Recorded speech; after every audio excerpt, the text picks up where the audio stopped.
Goeiemôre, goeiemiddag, goeienaand en welkom by Straatwys. Nou ons praat baie oor oordeel, veral daardie bekende woorde wat sê moenie oordeel nie sodat daar nie oor julle geoordeel word nie. En dan raak dit soms teen mekaar, asof dit beteken dat alles is sommer net altyd oukei. Alles moet aanvaar word en alles moet gevier word. Veral as mense 'n jaar of 'n lewe of 'n mindset kies met 'n mantra soos good vibes only. Maar dis nie so eenvoudig nie. Ek onthou my ma se wysheid hieroor. Sy het altyd gesê, my kind, daar is 'n verskil tussen veroordeling en beoordeling. En daardie sin het my oor jare lank baie gehelp. Want veroordeling is verkeerd. Dis daardie ekstra steekie wat bykom waar jy mense sleg toewens, afskryf of in 'n boksie druk op grond van hulle afkoms, hulle keuses, hulle idees, hulle optrede, hulle standpunte of hulle idees. Dis daardie blanket statement wat sê almal wat so dink is dom, almal wat dit doen is verkeerd of daardie tipe mense is sleg.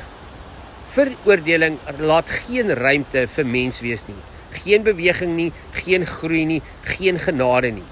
Maar beoordeling is iets heeltemal anders. Dit sê, ek hou byvoorbeeld nie van ertjies nie, maar ek verstaan jy hou daarvan. En dis oukei met my, net nie vir my nie. Dis amper soos daardie Bybelse wysheid wat sê, beproef alles, maar behou die goeie. Met ander woorde, gee elke mens die ruimte om te wees wie hulle wil wees, te dink soos hulle dink, te doen wat hulle doen, maar verstaan ook, jy hoef nie alles te internaliseer of oor te neem en jou eie te maak nie. Kies wat vir jou werk en bou daarop voort. Beoordeling het te maak met bewustheid, met redelikheid, met onderskeiding en met filters. En daardie filters werk in twee rigtings, want wat jy inneem en wat jy aan die ander kant uitstuur. Beoordeling sê byvoorbeeld, ek hou nie van rugby nie, maar my man leef daarvoor. So ek sê dit eerlik, ek hou nie daarvan nie, maar ek sit elke keer langs hom wanneer hy na sy games kyk. Ek skep ruimte vir sy vreugde, sonder om my eie waardigheid daarmee te verloon. Of, ek hou nie daarvan om ure lank in malls rond te hang nie, maar my vrou hou daarvan. So ek gaan saam, ek sit op 'n bankie, ek gaan sit in 'n plek en ek drink 'n koffie en ek wag. Nie omdat ek alles geniet nie, maar omdat ek haar respekteer.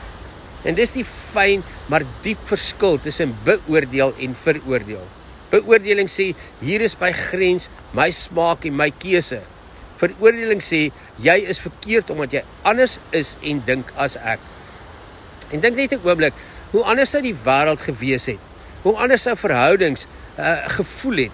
Hoe anders jou innerlike lewe sou lyk as ons minder veroordeel het en meer beoordeel het? As ons nie net beweeg vanuit ons eie ego nie, nie net vanuit selfbelang nie, nie net vanuit jou eie vooropgestelde idees nie, maar vanuit respek, bewustheid en 'n dieper verstaan van menswees.